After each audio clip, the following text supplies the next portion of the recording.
Hello, everybody, and welcome to Just Tiltum. We are a TSM Fancast.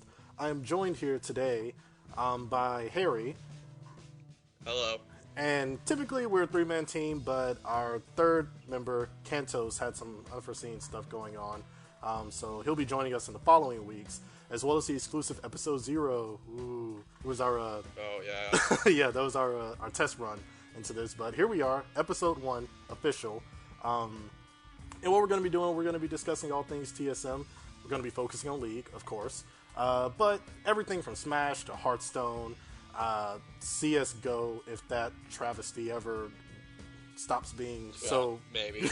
Yeah, if we ever decide, if Reginald ever decides as an owner to dip his foot back into that water, maybe we'll see a TSM. The viewership's good for that. We might need to. Yeah, no, it's definitely got a huge viewership. Like, it would definitely be a benefit. But that recent CS:GO situation was it was rough. And for any listeners out there who don't know the CS:GO situation, there are plenty of interviews on YouTube. Reginald actually did an interview with Thorin, which surprised the heck out of me. Which was and it was good. Yeah, it was a really good interview. So there's a ton of information there regarding CS:GO, but.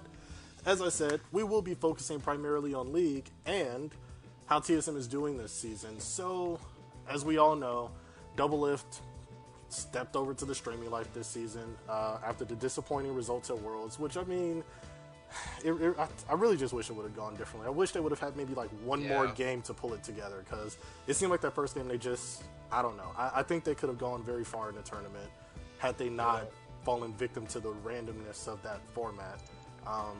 But, you know, the better teams came out of Swiss format. Yeah. But, you know, so Doublelift stepped away. We have Turtle on the roster now.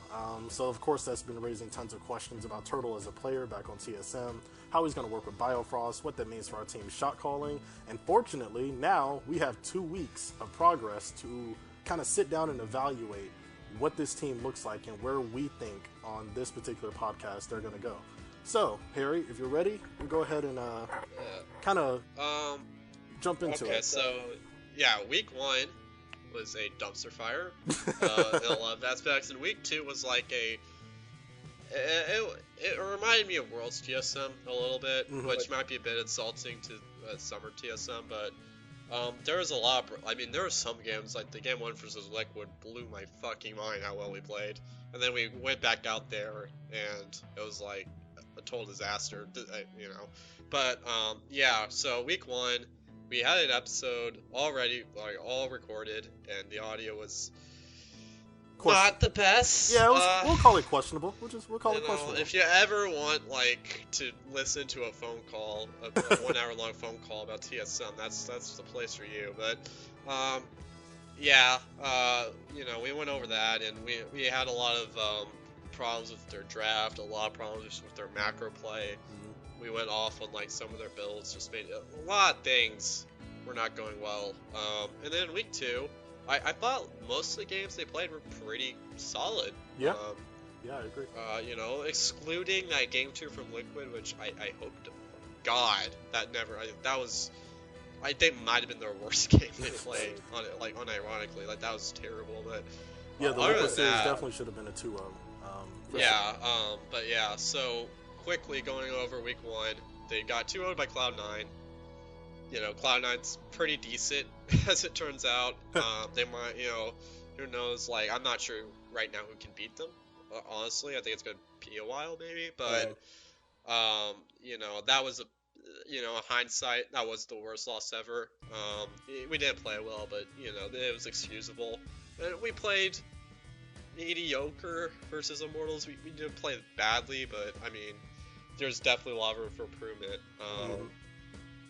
With our drafts, they didn't seem to be going anywhere. We didn't seem to have any focus, which is I thought was improved a lot in week 2. Actually, I thought their drafts had focus, for better or worse, in some of their games. Some of it worked out. Some game 2 did not, but I'm just gonna, like, game 2 is gonna be the asterisk this week of, like, what the hell, like, I was very happy. I was even, like, when I was watching the Dig series, even in game 1, I was like, this is a huge improvement. This is, like, miles better than what we were playing in week 1, because I think week 1 we had the worst early game in the league. Gold at 15 minutes, we were the last place team. I don't have the stat right in front of me, but I'm pretty sure that's not the case anymore. We're not the worst early game team in the league. All of our early games, I think, were at least even, which is a huge improvement, especially versus a team like Dig, that actually, and we had to play Rain over. So those are two teams that are relatively competent in the early game, I'd say. Their issues come later in the game, but yeah, I was very impressed with the progress at the very least. Obviously, we're nowhere near where we were last season still, but a lot of progress is made. I was very happy with it. Yeah, for sure. And I think one of the things that we can really take away from week 1 going into week 2 is that we aren't going to be seeing summer split TSM. Like and if we are going to see it, we're going to see something that resembles it definitely toward the end of the split. Unless, I mean, there are a couple new faces in the coaching staff. Maybe they can pull together some miracles, but being a measured fan of the team, I'm not expecting them to go on such a dominant run, at least until the end of the split. I mean, Svenskeren in the post game for the Liquid game openly admitted that, the shot calling, obviously, anybody who pays attention to shot calling can tell that the shot calling is an issue right now, and they're aware of it. And that's one of the things I really enjoy and love about this team is that they're very open about their issues, which to me makes it easier to solve them because nobody's hiding behind the fact that, oh, well, maybe so-and-so's playing bad. Like, no, our shot calling is a mess right now, and we recognize that. So now they have something they can target and fix. Coming into week 2, in our first episode 0, as it was, we were discussing how Haunter was going to be doing because, week 1 for Team Liquid, Lorlo really surprised all three of us. Kantos was in episode 0 as well. As I said, he'll be joining us in future episodes. But Lorlo really surprised us. So coming into week 2, it really looked like this was going to be a story of the top lane, where Haunter was going to have to either hold his own or completely push over. Of course, someday. I mean, big, huge name, import from Korea. Everybody knows that he's a very skilled player. And then also the way that Lorlo was playing in week 1, we kind of had to admit that, hey, Lorlo, we're going to have to be on notice when it comes to Lorlo because it's not like it was last year where it wasn't that you could forget about the top lane, but you kind of thought as Lorlo and Dardoch as a package deal. Like the way to beat Lorlo was to make sure Dardoch was also kind of out of the way because they played so closely together. But then we got into the Dig series, and I gotta say, I feel like this could have been a 2-0 as well, but Haunter really performed in the Dig series. Yeah, I think also that it's almost like TSM hacked into our Discord and found episode 0 because I was like, wow, their early game, like, I think in game 1, Someday did get first blood with Haunter, but it was still like, Svenskeren and Haunter were very coordinated. Still, like I remember it was because like Haunter, like Sven was nearby on Kha'Zix, but he just ganked and got like flash. I don't remember exactly what happened. He just ganked, and then there was a counter gank, and that got Haunter, and it was kind of awkward. But Svenskeren showed a lot of attention towards the top side of the map in both of these games. And even we were roaming towards the top side of the map against Liquid. I think in game 2, in the early game, which wasn't the problem with that game. I VOD reviewed that game like really recently, so that's really fresh in my mind. But we showed a lot more presence in the top lane, and it seemed that like going into the slates, the coaching staff did really try to prepare for the games, both of them, by training the top lane and making sure the jungle was in close proximity of Haunter a lot of the time in those games.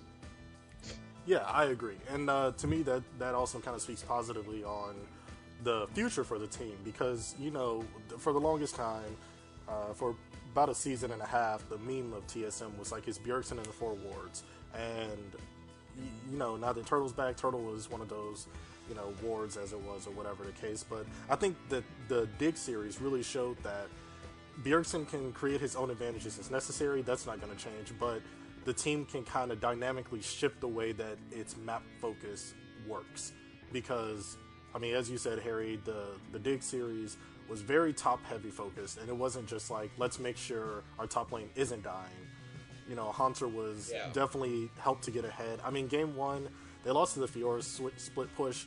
I don't know if that was inexperience. I don't know if they forgot that Fiora could push lanes really fast. It was a tough situation for TSM because they could not match that split push at all. Bjergsen was playing Cassiopeia all 3 games. Yeah. Obviously, that's not going to beat a Fiora. Some days Fiora was pretty good. I mean, he did absorb that pressure pretty well, granted.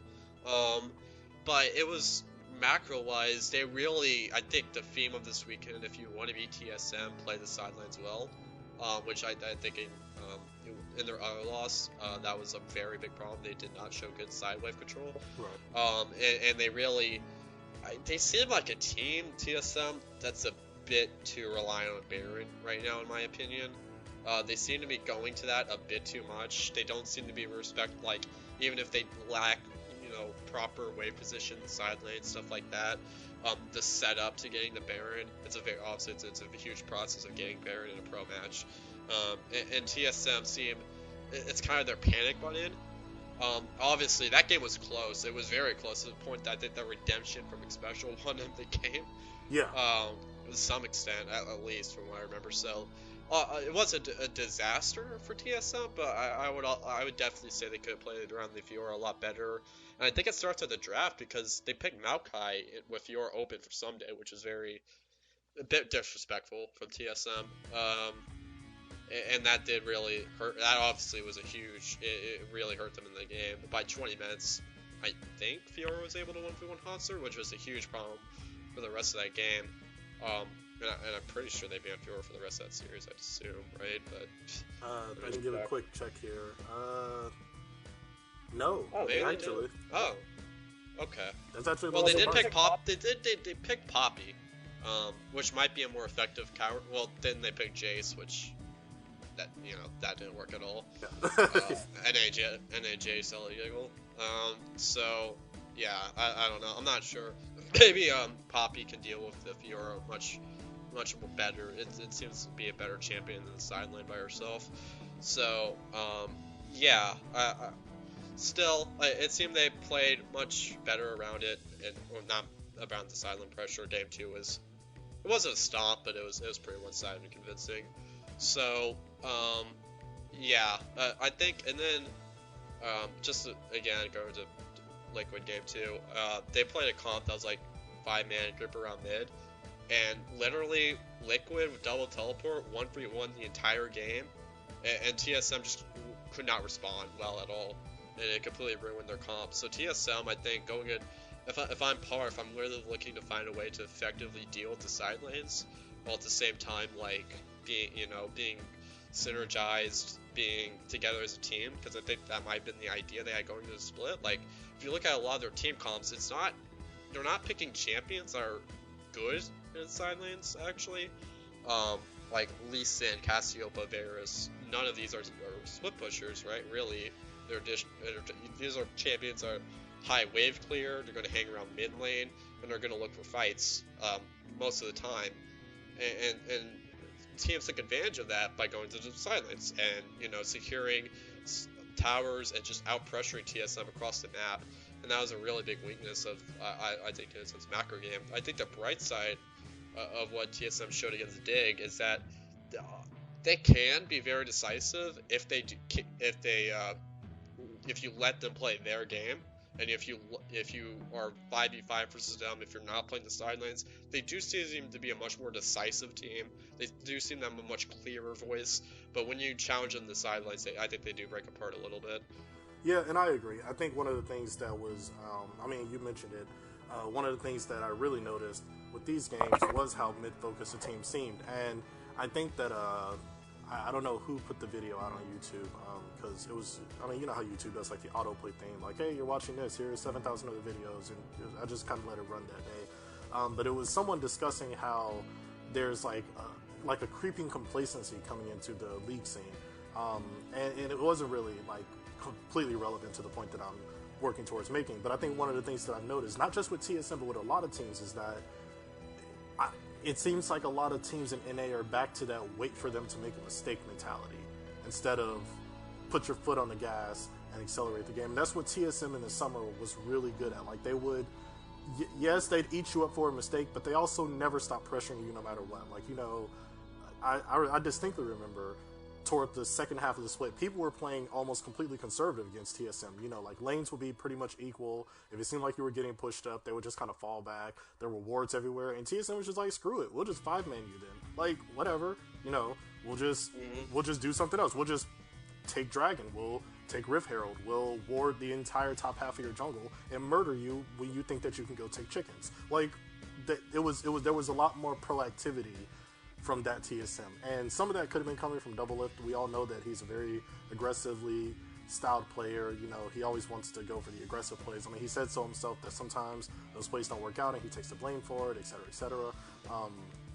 But I have noticed that the TSM that we have now in their current iteration, with just 2 weeks of data, of course, is a team that seems to want to punish mistakes instead of creating their own openings and forcing the enemy team to react. Now, one place where they did force the enemy team to react, and you and I were talking about this a little bit, Harry, was that in that Team Liquid series when Bjergsen had that rise, and they made, my god, that was disgusting. Yeah, I don't think you could give Bjergsen rise again.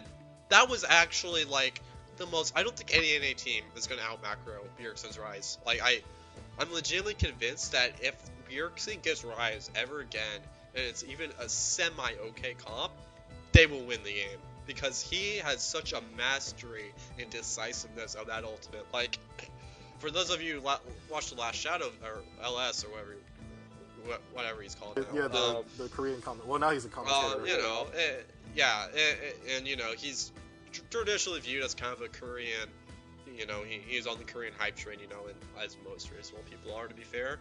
You know, and you saw this play, it's like, this is like one of the best macro plays I've ever seen, like, out of any team in the world. And when I saw that rise hold, like, I mean, like, I was pretty equally impressed. I realized that, like, how are you supposed to react to that? Like, there's just no way. It's literally a 5-man TP into Baron. Like, how do you even, like, that's insane. And I think that that might put Rise on the permaban list and back to rework. Because I just like, I think he drew up, like, this weird, very specific counterplay that I'm not even sure. Yeah, I actually went back and watched the video before we started this recording, and he called it, like, the Baron Gambit, where basically Team Liquid would have to blindly run at Baron, assuming that TSM was going to take the inhibitor, lose the inhibitor, and then basically hope that TSM didn't wipe them clean. Yeah, playing 20D chess or some shit, like, I don't know. Like, that would have been an insane call. Like, I mean, that would have been necessarily a bad call, but that would have been a very ballsy call by Team Liquid. Yeah, it definitely seemed like they are not the team that made that call. Golden Clue is not the one saying, okay, guys, we needed to run the Baron Gambit. Just... I don't think they're the team to do that. And I don't think any team in North America is capable. I think you need to go to, like, the top of Korea potentially, and even find the potential to react to that play effectively. I think that's how disgusting of a play that was from Bjergsen. Yeah, for sure. And I honestly think I'm pretty sure they banned Rise for the rest of the series. Yeah, no, Rise never made it through. They were done with that champion. They're just like, no, that's, you know. On second thought, that's a pretty good champion. But yeah, that was disgusting. I was insanely impressed with Bjergsen's Rise. Probably, I think it might go down as one of his best individual performances ever. I honestly do believe that. That was an absolutely insane Rise game. And then we go into game 2.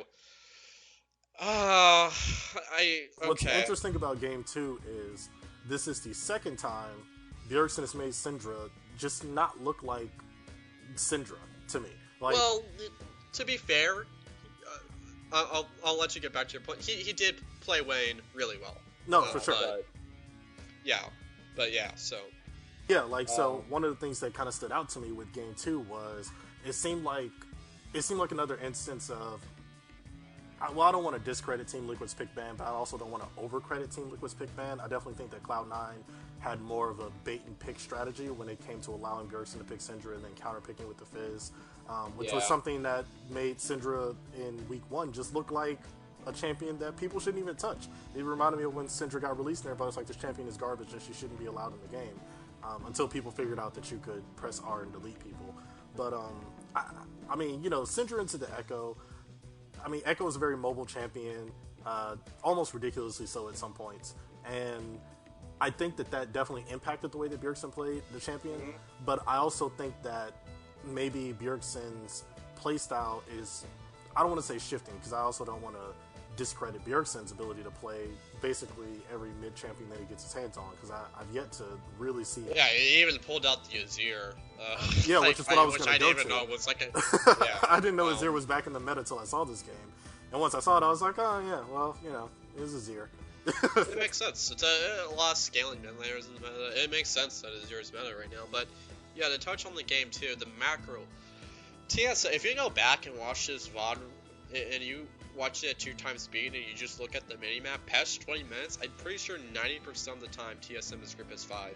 Mm-hmm.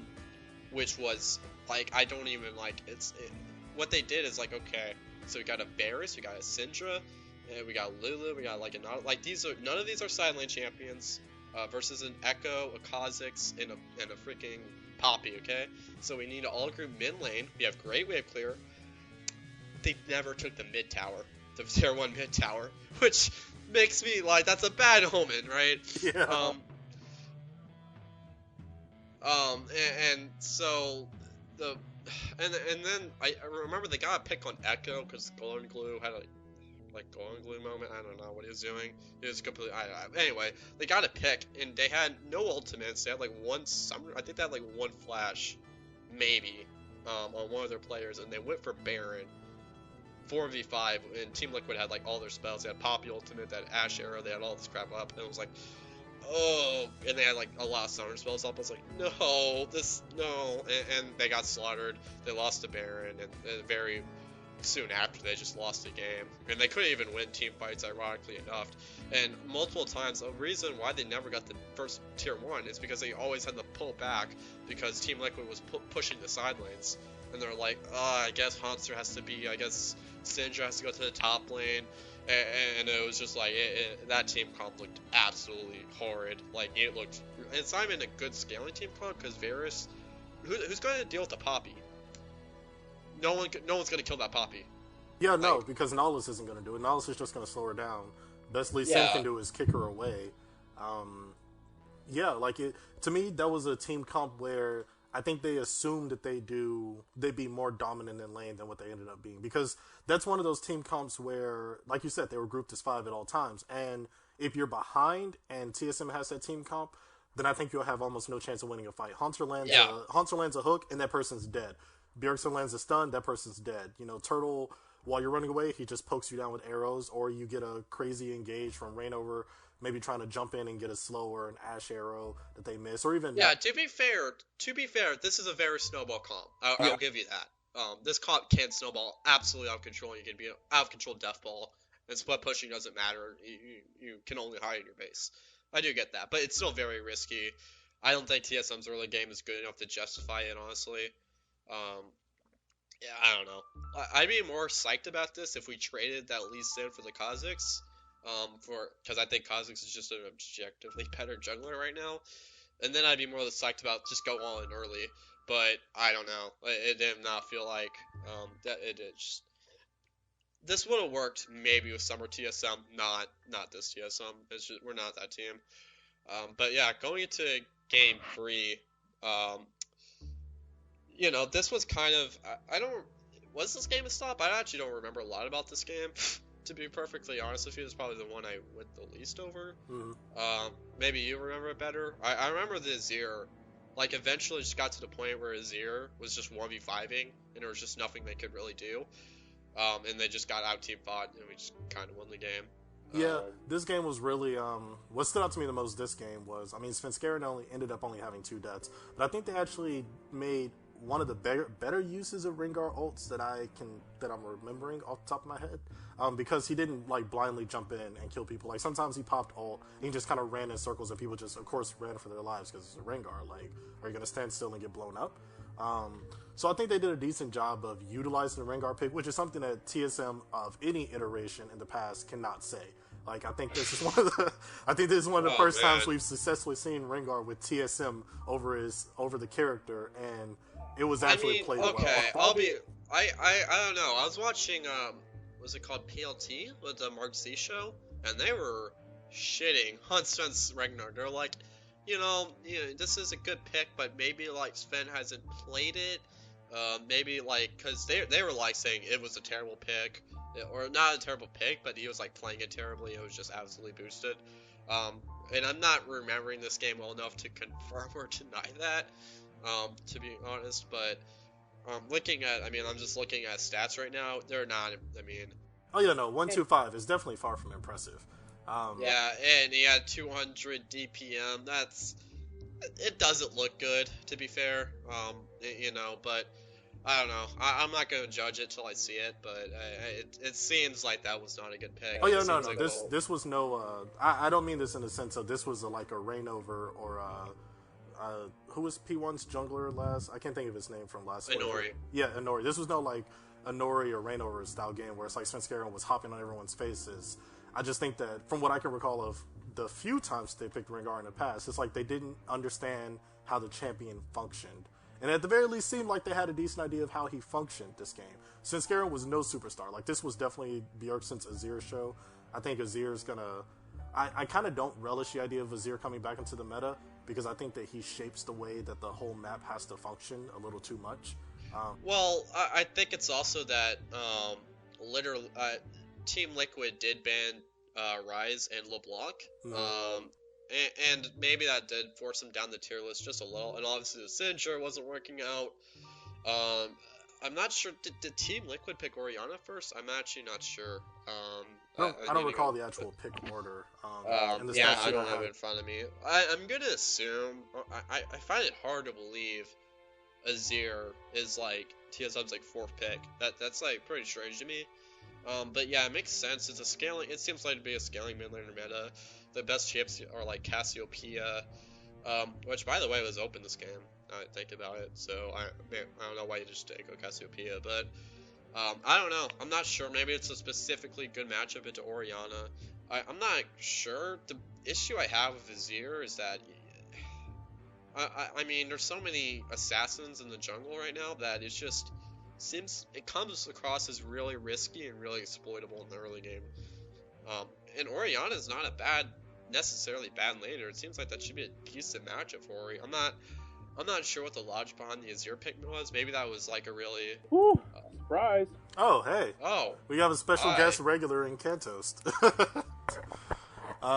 So for those of you listening and wondering what in the world just surprised Harry and I, our third member, Kantos, he was supposed to be out, but obviously he was just planning to pop in as a guest star in the middle of the episode and surprise everyone. Because he's just a lazy dude who just didn't want to do the entire episode. Right. But no, this is good. This will actually allow us to open up some of the discussion. So, Kantos, to kind of quickly bring you up to speed, we're currently talking about the Team Liquid series, and Azir is a pick in the meta into Orianna. Harry was saying that, Azir doesn't seem like TSM's fourth pick outright. Like, it's not like, oh, there goes LeBlanc, there goes Cass, there goes Rise. Okay, I guess we got to take Azir. Like, it does seem like one of those targeted picks. And of course, I'm no like Diamond, Plat, Challenger, Master, whatever. Yeah, none of us are. None of us are. Like, I feel like a lot of analysts would just kind of like talk to pros behind the scenes and know the logic behind the specs. We're not those. I have no clue. Yeah, but from when Azir was very popular in the meta, one of my favorite picks to take into him was Orianna because it was so easy to kind of, at least for me at my meager little elo, it was easy for me to zone out Azir's general playstyle, which is summon a soldier and poke you out of lane. And maybe Bjergsen just wanted to play Azir. Maybe it was a comfort pick. There could be more going on behind the scenes than we're ever really privy to. But now that you're here, Kantos, one of the things I do want to have more of a discussion about is actually Wild Turtle. So in our fabled episode 0, which forever may be lost to time, or you may get to hear, depends on what we end up doing. Saved on my hard drive. It's so unfortunate. Oh god. We were discussing Wild Turtle's impact as a player into the TSM structure, as it were.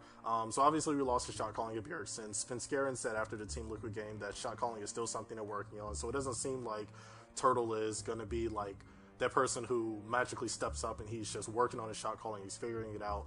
But looking at Turtle across these games, I want to say that he's been performing better than what he was on Immortals. Still not quite at the level that we'd like to see on TSM in terms of bowling people over in lane, or you don't even have to worry about the bot lane because, the bot lane will be fine on its own. But I do personally feel like this iteration of Turtle is somewhere between holy crap, Turtle's going insane, and, Turtle's a decent mid laner. I mean, I can't think of any game where he... bot lane, not mid laner. Sorry about that. But I can't think of any game where Turtle, lost lane horribly. Because, in the past, there were times where you look up and bot turret was just gone. And Turtle was down 10, 15, 20 CS or whatever. I don't know if he got that bad, right?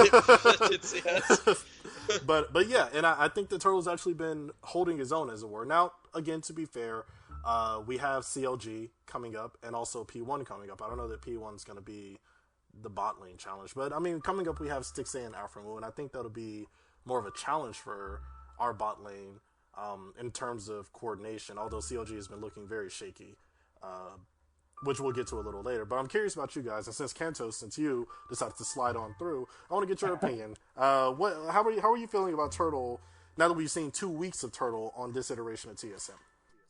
So it really looks like Turtle is almost exactly what TSM expected him to be. They expected him to be flexible. They expected him to be a solid lane performer who had the ability to shine in team fights when he, doesn't start off by making poor decisions. And that's really what he's done a lot in a lot of these games is his personal laning and his personal play has kind of flexed into what the team needs him to be. He's been playing a lot of that utility AD carry, and that's something that he's, been able to do comfortably fairly well. The Ashe, we've seen a lot of his Ashe. And again, he's, performed solidly. And that's really what it looked like TSM was looking for from him. Maybe not that all-star heavy playmaker like Double Lift, but at the same time, he can do that. We've seen more, quadra kills and pentakills at a Wild Turtle. And Double Lift, honestly, both than most other AD carries in North America. So I think the fact that he is that flexible AD carry, he is that solid performer, is really what they were looking for, and I think that's really what we're seeing more of now as he fits more and more in with this. Honestly, with this already fantastically structured team, the synergy we have between top and jungle, and then jungle and mid has always been fantastic, and now we're seeing Turtle kind of slide into that late game team fighting Turtle that we really needed, which is that hole that Double Lift filled. So we're still lacking in the shot calling, but honestly, again, I'm happy to see Turtle step into that more flexible role that we kind of needed from him, and just be the AD carry that we can, depend on, if not rely on. Right, and I agree with you. So Harry, I'm going to throw it to you, but I'm going to add, a bit of a caveat. How much of this do you think is a byproduct of the current ADC meta? Because right now it's basically Jhin, Varus, Ashe, with a dab of Caitlyn here and there. And last season we saw a lot more aggressive picks out of AD carries, but now they're all utility focused. So do you think that has something to do with the way that Turtle's been able to, inhabit the teammate role that TSM needs out of him? I think AD carry is the closest to a brain dead role it's ever been, honestly. I think you got really simple abilities like Varus ult, Ashe ult, and you play a game of Callista, which doesn't take a genius to play that champion, in my opinion. It's got some skill cap, but it's obviously also a utility pick. So it's not like there's a high skill cap for AD carries right now, in my opinion. And right now in the league, you don't obviously have a lot of star, Sneaky might actually be the only star AD carry right now. And it might be that and a combination of, there just isn't a lot of really high damage AD carries to play right now. It's kind of simple to play team fights right now. You kind of just sit back, hope that Kha'Zix doesn't one-shot you. You throw your ult out, and you just kind of chill. And you kind of just poke, especially on Varus. And Ashe, you can flash in, and you can do a little bit of damage, but especially on Varus, it's closest to a brain dead champ you can have for an ADC. And so, yeah, I think it's a pretty simple role to play right now. So I don't think that Wild Turtle's gotten the chance to outshine other people, but he also hasn't had the chance to be exploited as hard as some other lanes. Like, for example, as a mid laner right now, you actually have to be very good. You have to be a person that can carry your team. Potentially, you have to be like it's a tank meta, but tanks are just so incredibly OP right now. You have to be able to really position well as a tank and be able to use your resources and teleports very efficiently. But yeah, it feels like Wild Turtle, it's hard to tell if he's even like playing bad or good, in my opinion. He's just been doing his job, as most of the carries in the league have been doing right now. Yeah, and I can definitely see that. I do think that I think that part of the stability we've been seeing out of Turtle is because of, you know, we got the Ashe, we got the Varus. I don't think have they had a Jhin game? I think it's always No. No? I've been surprised by that. Yeah, okay. Did Wild Turtle play Jhin last year? I thought he did. Yeah, I'm pretty sure he did. He feel did. like It wasn't. Yeah, it wasn't one of his best, but he certainly played it. Right. Yeah, so I'm surprised to see no Jhin. I don't know. Yeah, seems like a pretty good pick right now. So maybe we'll see that in upcoming weeks. I don't see a reason not to play it. Yeah, and it could be one of those team comp things. I mean, I would assume that Turtle and Biofrost are still working out some of the lane nuances, and Jhin can have a very heavy exploitable downtime with the whole reload mechanic. Because I've seen, I've seen instances where, you know, a Jhin player doesn't back off enough when they're having to reload, and all of a sudden they get flash exhausted and blown up, and you can't even shoot back because you got to put the bullets back in your gun, and he has to say like his fancy little poetry lines and et cetera, et cetera. So I don't know, maybe we'll see a Jhin pick in these upcoming weeks. And speaking of those upcoming weeks, we have CLG and we have P1. Now I want to say CLG for last, despite they look much better against Cloud9 for sure, but they are still 1-3 right now. So, you know, I mean, I'm not too huge on CLG personally anyway, but I want to kind of discuss P1 because P1 is also 3-1 right now. But the reason I wanted to discuss Turtle is because P1 has Arrow as their AD carry. Of course, they have Ryu, and I'm really hyped to see Bjergsen versus Ryu. But they got Arrow at AD carry, and you know, Arrow's been, I mean, he's been looking pretty solid. And I'm wondering if not for the meta picks, if we're going to see a bit more exploitation of TSM in the bot lane against P1. I want to go to you, Harry, first. Like, what are you thinking, or what are your thoughts rather, in terms of, I guess, the Turtle versus Arrow matchup? I think bot lane right now is heavily influenced by the supports, and we have Adrian versus Biofrost. Adrian is not that good of a laner, frankly. To be perfectly honest, I probably have a lower opinion of Adrian than most. I think he's probably the weakest player on Phoenix 1. I think that's a fair thing to say. Yeah, that's it. And so no, I don't think so. Unless like they play Ashe and Zyra and really just try to go ham on them, I don't expect bot lane to be a huge issue. And you know, the bot lane's been able to hold themselves so far. I don't see any reason that they have a lot of problems this series. I think it should be okay. Okay. Yeah, and I can, I'm just kind of browsing through P1 stats from their games against Team Liquid, and, you know, Arrow, it's looking like he played Varus in both games, 5-2-6 in one game, and 4-0 and 8 in another game, which, I mean, against Piglet's Caitlyn, no less. Although Varus can be a bit of a counterpick to Caitlyn, depending on how you play him. So, kind of going off of that, and I guess transitioning into a bit more of the CLG discussion, but also just talking about general macro play. Because CLG versus C9, CLG has been very bumpy, as you know, most people have seen, but in their series against Cloud9, their macro play was actually starting to clean up a bit. They ended up losing the series, ultimately. But it seemed like we were starting to see flashes of what people were expecting from CLG anyway, in terms of, you know, their shot calling and being able to rotate around the map. And as I said, they ended up losing the series anyway. But with the void, as it were, in our shot calling currently, I'm wondering, Cantos, do you think that's going to give us any trouble in the CLG matchup? Well, The way that I kind of feel about both of these matchups this week is they're ones that we could definitely win, and they're ones that we could definitely lose. And that seems, not very helpful and not very informative. But they're just such toss-ups. I mean, CLG, sure, they're really struggling so far this season, but who's to stop them from bringing back that amazing teamwork that they had last year, and kind of really pulling it together. So I think at the end of the day, it's going to be a pretty decent toss-up. I'm expecting some pretty good games, unless CLG continue to tilt. In which case, I think that where our shot calling is and where our macro is right now, we definitely are going to be able to control the map.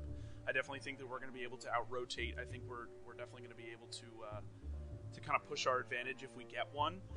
But again, that's assuming that CLG don't fly back up to the form that they were in last year, which was, pretty strong, top 3 easily. So I think our shot calling where it's at, obviously it needs a lot of improvement, but I'm really just hoping that Sven Skaren continues to step up. We really need him to be. I mean, he controls the map. He just does that automatically. And if we can get him to start talking about it, that's really what's going to beat CLG is strong jungle rotations and being able to jungle past Smithy, who has been kind of struggling with some of his form with some of his other laners. He's been kind of struggling with his synergy there. And if we can just out jungle that and out rotate that jungle and press our advantage top and then push our advantage mid, I think bot should be able to hold its own to the point where we can get to that late game and shine where we shine best. So yeah, and I definitely agree. I agree with you, even though, like you said, it's a bit of a I guess, middling lukewarm answer where I think we could definitely win these series, but I don't think we can adequately disqualify the fact that we could also lose these series. I'm particularly curious about the Phoenix 1 series. Yeah, I think that series kind of scares me a little bit, honestly. I think that you can argue that Phoenix 1 actually might be the better team going into this series. I think you can make the argument. I think Phoenix 1, and again, the PLT show, the Mercy show, he ranked them number 2 in LCS, which I was very, they ranked them above FlyQuest, which I was very surprised by. He ranked TSM 4th, and that's probably reasonable. And so going to this match, TSM might be underdogs. I think you can make the argument, and I think why Phoenix 1 is such a strong team is because they're a team that seems to be very heavy on atmosphere, probably team-friendly atmosphere, and Nori seems just like a stand-up guy. Everyone on this team just seems like personality-wise to just be very accommodating. Zig, their top laner, I know for a fact, is just a very accommodating person. Everyone on the team just seems very willing to make sacrifices personally to make sure this team succeeds. And their macro play has probably been frankly better than us. And their team fighting has a bad shot. This is just an all-around really solid team. They have very minimal language barrier problems like Dig had that was exploited last week. And I don't see why this team would fall apart, kind of like what happened. We played well for Dig, but they did fall apart just a little bit. And so I think this might be our most, other than the Cloud9 game, unless CLG really do really well this weekend, this might be our most challenging game yet. And so I am very scared for the series. I think in order to win the series, Sven Skaren, he was over-aggressive at times, invading about mid-pressure, invading about vision. That needs to stop. And Nori's too good of a jungler. He's going to take advantage of that. We saw it last time. You cannot disrespect Nori. He will bring you to tears. Right, yeah, but I understand where, because again, this roster looks really good. It looks really strong, and they are 3-1. But at the same time, we have to look at who they're 3-1 over. They've beaten Echo Fox, they've beaten Envy, they've beaten Liquid. Frankly, some of the worst teams currently in the league. I mean, Envy's 0-4, Echo Fox is 2-2, only picking up wins this past week, and then Liquid themselves is also 1-3. So Phoenix lost their only game against Dignitas, who, I mean, after our first game, we pretty much smashed. So, that was week 1, Dig. That was week 1, Dig. To be fair, they're a lot better. True. That is very true. But and I do agree that the P1 rosters, they're not somebody to be scoffed at, but at the same time, I don't really think they've had a chance to truly prove themselves. I really don't think that they and I don't even think they will this week until TSM. Their first match is against Immortals, who's struggling really hard. So I'm not sure if we'll really see the full scope of Phoenix 1 until we get into the Phoenix 1 TSM game. And that's why I said that it could really go either way, because at this point they really haven't proven themselves. Their wins have not been decisive enough to say, oh, they're so clearly better. It's just more they're better than the worst team, So it's not much, saying much to be better than Envy, who's 4. So I really want to see what they can do. I want to see what they're going to pull out, because I'm not going to sit here and say, oh, we can definitely take them down. If we're at the top of our form, I absolutely believe that we can. But I don't think that we've seen the top of Phoenix 1's form. So that's really what I'm looking forward to this week. Yeah, and I agree. I kind of see Phoenix 1 as a similar situation to FlyQuest, where everyone's been, oh my god, FlyQuest is looking so good, but they haven't really... I never bought Nintendo hype. To be fair, I was never like, dude, this roster's just... It's too shaky. It's not gonna last. Yeah, like, I think they're gonna be held together by the grace of high shot calling.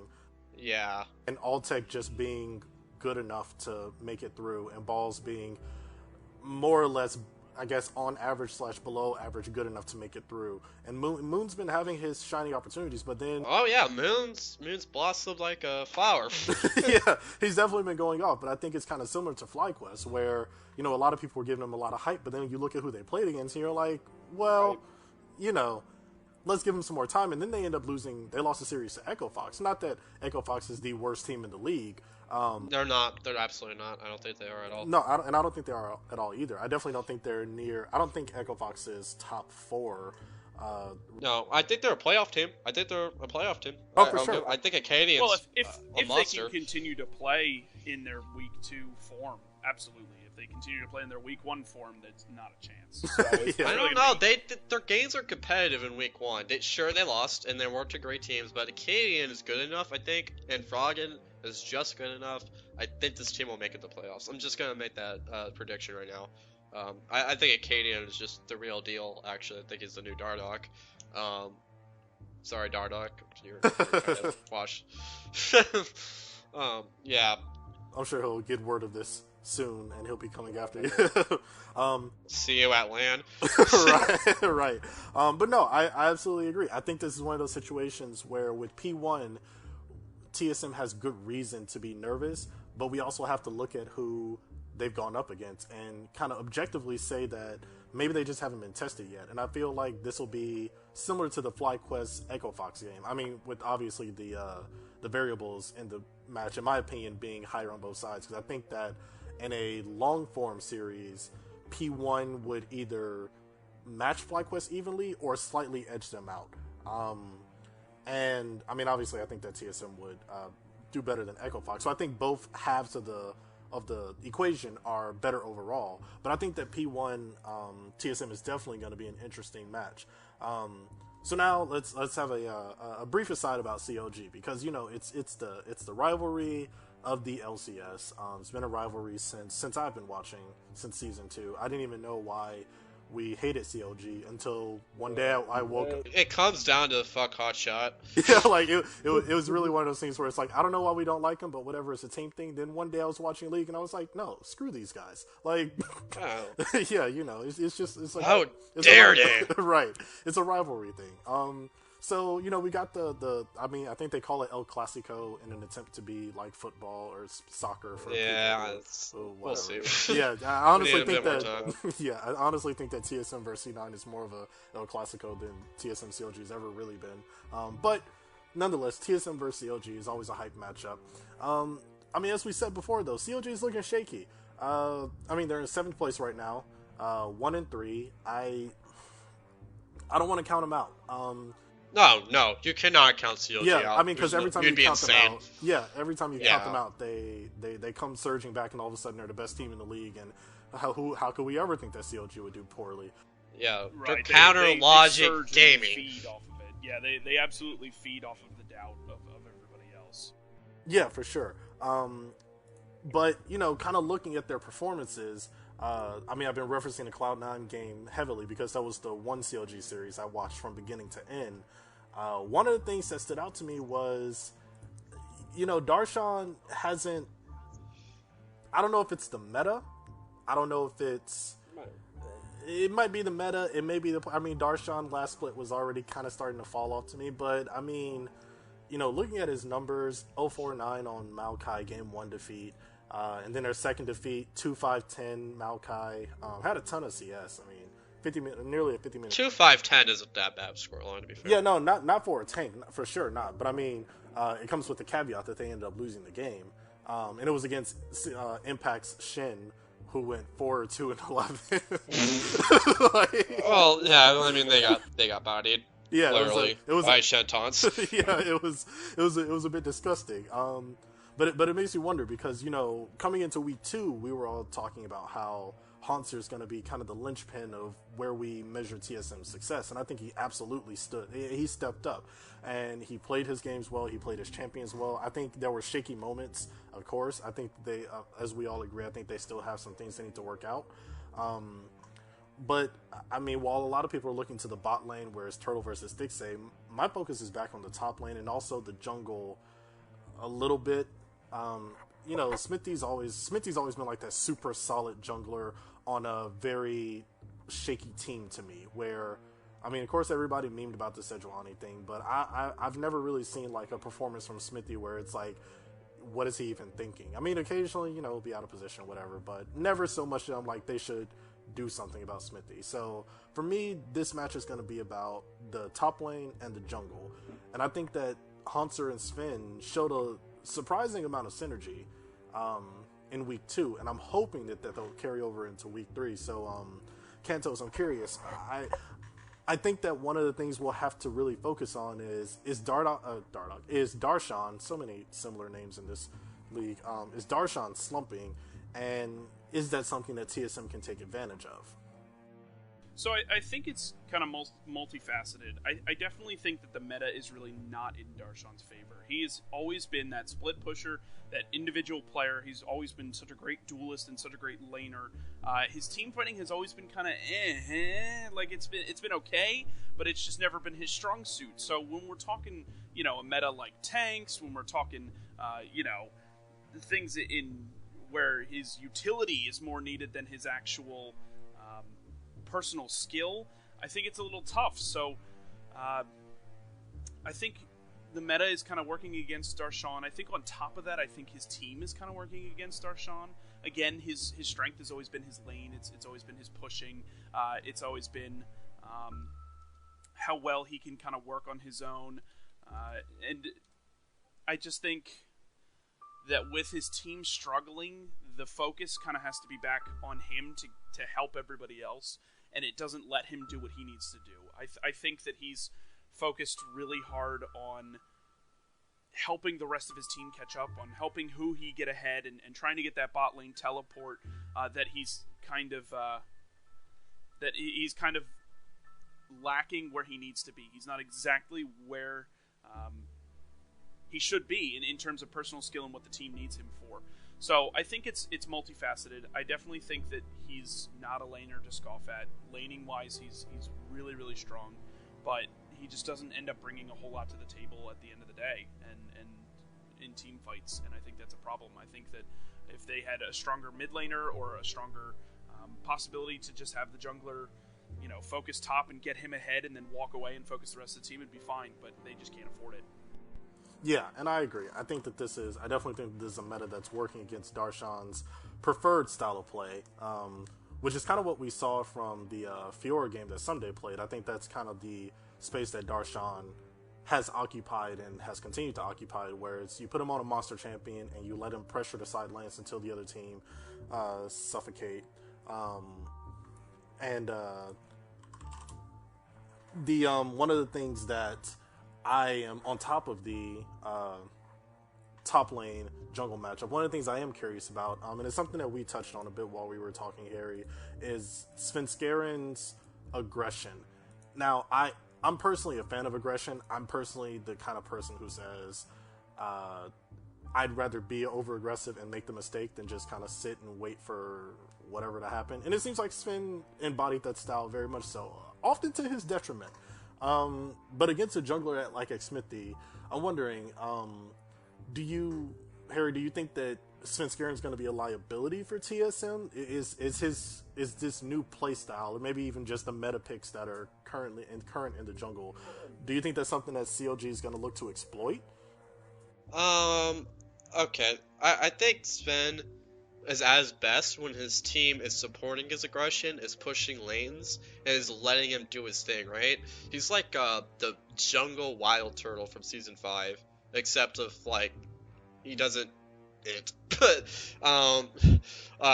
he make every once in a while he'll be caught like stealing a blue buff without any kind of proper vision or mid lane control, and that's something that that Summer TSM embraced, right? They're like, okay, if you get caught, we'll just like literally back you up. But now it doesn't seem like they have the same amount of pressure around the map for various reasons.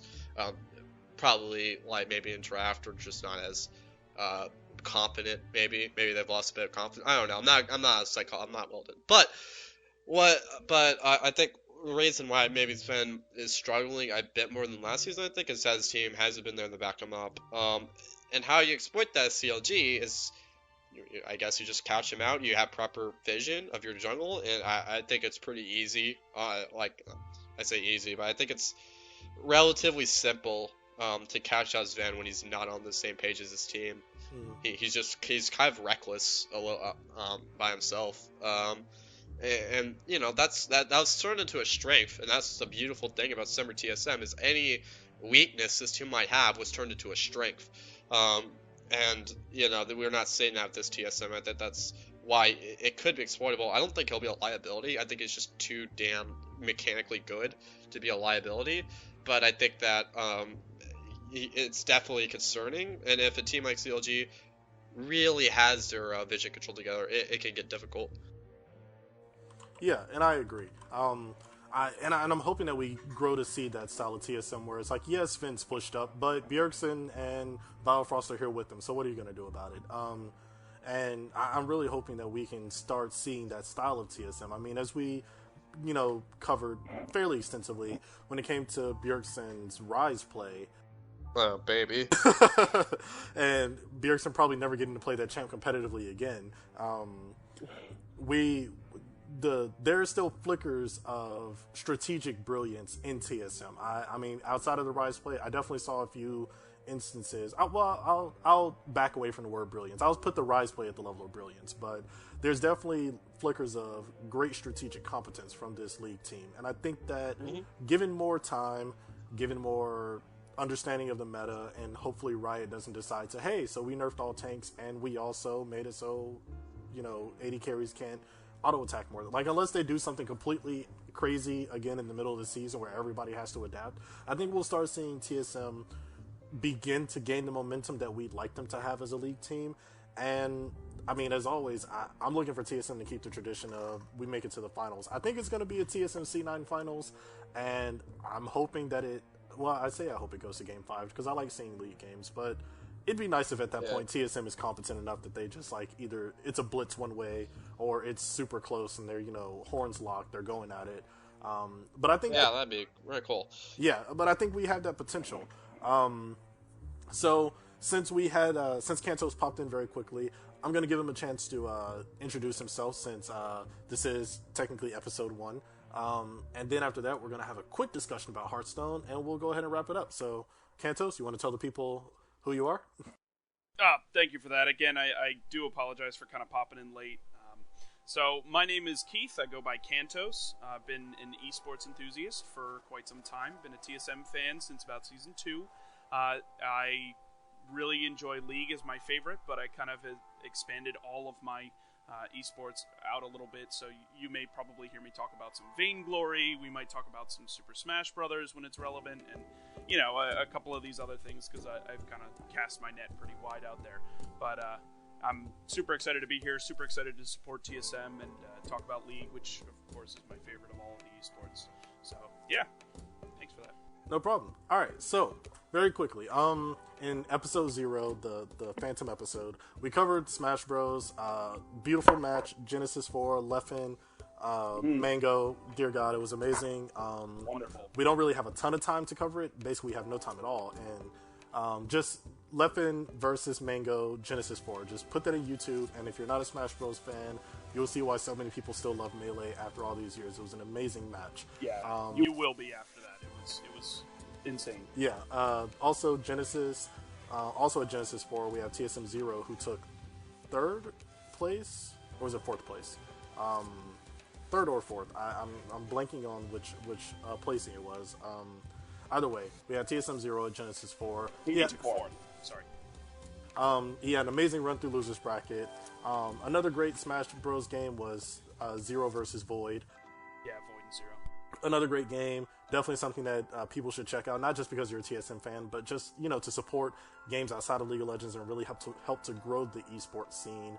But what we're going to take a brief aside to focus on here is TSM Trump, not the president, where he was at the One Nation... He was at PAX South. Yeah, the One Nation of Gamers major at PAX South. So he ended up taking 4th place. And I know that... Third place. He took 3rd. He took 3rd? Oh, okay. Why does this say 4th? That is strange. All right, well, then this wiki needs to get their stuff together. So cool. He actually took 3rd place, which is better than what I was hoping. I saw the Reno Mirror match, but I actually didn't have a chance to watch this Hearthstone stream live. I had a couple things going on this weekend. But for those of you who are interested in Hearthstone, it's definitely one of those games where there's a lot of strategic elements to it. The Reno match in particular was, in my opinion, a very good showing of how to strategically play around knowing the fact that you have to kill your opponent twice, essentially, because for those of you who aren't know, Reno Jackson is a card that lets you restore all your health, but you can't have any duplicates of the same card in your deck. A little more information on the Hearthstone subreddit and other places. There's a ton to explain, so we don't really have the time to do it. But TSM Trump took 3rd, not 4th. Yeah, 3rd. Yep. At the One Nation of Gamers PAX South Major, which is always good. As we said at the beginning of this podcast, and I think we'll be saying at the beginning of every podcast, we like to discuss all things TSM here, so we will definitely be shouting them out as they perform well in the various other esports that TSM is involved in. With that being said, gentlemen, I think we are just at about our time, so we'll go ahead and wrap it up here. Thank you to everyone who has made it this far through this journey of discussing primarily the TSM League teams' up and downs. We will be coming back week after week discussing League of Legends as well as any other major happenings that go on with TSM. And I guess I'll go to you, Harry, first. Any closing words you want to throw in there? I think this was a good first episode 1. Great first episode. First time ever. The episode 0 is a conspiracy. It doesn't exist. Yeah, I think it was a good first episode. All right, and Kantos, the man sliding through for the cameo. You have anything you want to anything you want to add before we close out here? Yeah, I'm glad I was able to make it at least for the bottom half of it. Hopefully in the future I'll be more timely, let's say. But it was still certainly a pleasure, and I'm excited to see where we can go with this. And hopefully, if you guys have any comments or feedback for us, be more than free to give so, especially for me. So yeah, really good episode. I'm excited to see what we can continue to do. All right, sounds good. So with that being said, thank you all, everyone, for listening. Hope you continue to have a wonderful day. If you happen to be tuning into this podcast while you're in your car or something, continue to drive safe. If you're not in your car, drive safe anyway, because car accidents suck and people need to stop getting into them. Yeah, this has been, that'd be nice. Yeah, this has been Just Tiltum, episode 1. Episode 0 doesn't exist. It's a conspiracy. Don't let anybody tell you otherwise. And we hope to be talking to you soon. Thanks. See you guys. See ya.